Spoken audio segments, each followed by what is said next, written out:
Good afternoon, and thank you for being here on KTAB News at 5. I'm Joni McKinnon. Another plane transporting undocumented immigrants has landed at the Abilene Regional Airport today, drawing criticism from a local representative.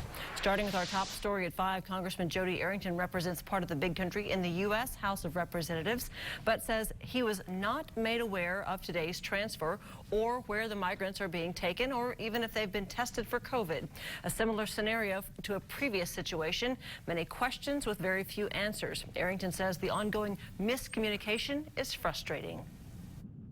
We've pleaded with them to, at a minimum, consult with the state and local leaders about whether or not they want to receive the caught and released illegal immigrants who we have no knowledge and record of whether or not they have COVID, whether or not they have a criminal record, and we've gotten nothing.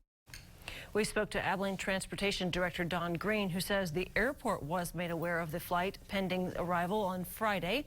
Green told us transferring immigrants from the plane to the buses went without any incident, but could not say how many people were transported or their country of origin.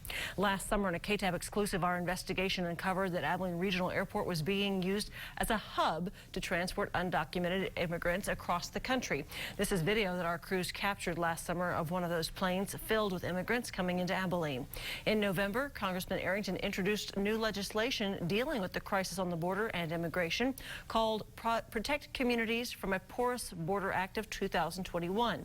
Arrington says this proposed bill would give state and local governments the ability to say yes or no to incoming undocumented immigrants. Some of the details about the bill: if approved, the bill would require the collection of fingerprints and cross-referencing of domestic and international criminal databases before any immigrant is released.